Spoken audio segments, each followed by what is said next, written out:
Good morning, everybody. We are live from the Emergency Operations Center here in Chatham County, and we're hunkering down for this hurricane that's on top of us right now.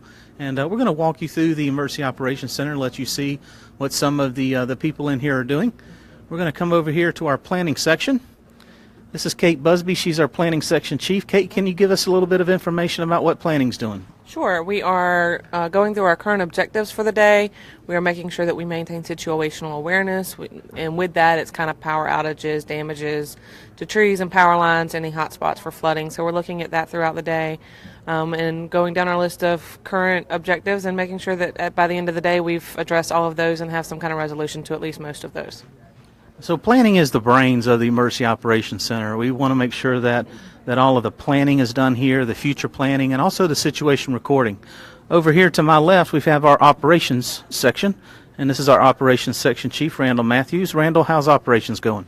It's going smooth so far. Right now we're just planning for initial responses once the winds do die down, making sure we have search and rescue plans in place in case there are individuals that will need to be rescued, and also revitalizing those essential services to the community, making sure we can get power restored, make sure we have access to roadways and can get into different communities.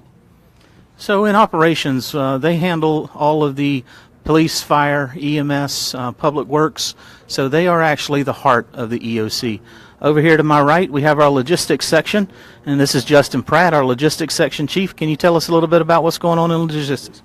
Yeah, with the logistics section, we're working with a lot of our local, state, and partner agencies to kind of get a lot of the resources that the community needs to help with the anticipation to the recovery effort. So logistics is the hands. They get things for us. So we've got the heart, we've got the head, and we got the hands. Now, one other important part to our EOC operations is our evacuation and reentry team. This is Leon Davenport. He's managing that process for us. Leon, can you tell us a little bit about how we got people out and how we're going to get people back in? Well, we pulled everybody into what we call our evacuation assembly area. That's where we bring all of our transportation resources in at the Savannah Civic Center. Most of our residents and evacuees went to Augusta. We do have some evacuees that are in Douglas, Georgia. The process of getting them out was smooth. Got everybody safe and sound where they needed to go. All right, thank you. And back over here to my left, we have an executive team. We got members from FEMA here. We got executive leadership from the county. We also have some municipal representatives as well.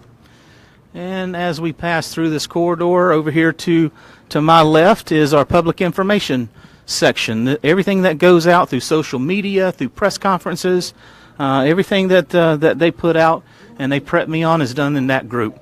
Over here to my right is our phone operations group. Whenever you call 201-4500, these are the people you get. They probably work the hardest in all of the EOC, taking all the phone calls, and occasionally it gets very overwhelming.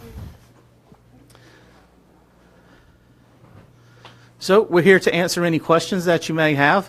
We did have one question come in earlier about when can they get back. What we're doing right now is we're waiting to see what the storm conditions are going to have for us. We do expect storm conditions to last until about 5 o'clock this afternoon. Once the winds die down, we can get out and actually survey the county and see what kind of damages we get, and that'll give us a better idea as to when we think we can bring the community back. Any other questions there, Chelsea? Is there a mandatory evacuation still in effect for Zone A? Is there a mandatory evacuation still in effect for Zone A? There is a mandatory evacuation still in effect for Zone A. General evacuation for the remainder of the county. We don't want people back in Zone A until we can actually get in there and really assess the damage. That is the area that's going to be hit the hardest by the storm. They've already seen some flooding throughout the community, a lot of power outages. So we want to get in there and make sure it's safe for residents to return. What's the greatest threat now and for the next few hours? The greatest threat now and for the next few hours is heavy rain and also heavy wind. There's also a heavy storm surge potential associated with this as well. So we want people to stay inside of a safe shelter if they are still here in Chatham County. If they have evacuated, stay where you are. Give us a chance to get through the storm. Give us a chance to look at what the damages have caused out. Give us a chance to see what the damages are, and then we'll take a look and see when we can get you back. We understand that you want to get back as quickly as possible, The people working in the Emergency Operations Center, they want to get back to their families as quickly as possible too. So give us that opportunity to see what the damages are. We need to render our area safe. We need to restore essential services so that we can support you whenever you get back in the area. Any news on a curfew for tonight? We have not established a curfew for tonight. What we'll do is have a command policy group meeting at 5 o'clock this afternoon.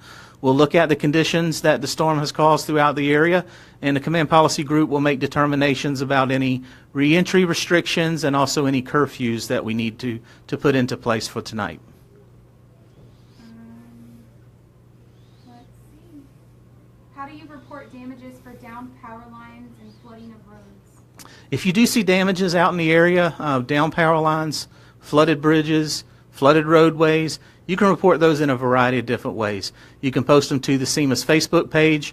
You can send us a Twitter announcement. You can also post them to the state. You can send them to the National Weather Service. There's a multitude of ways in which you can report damages throughout the community.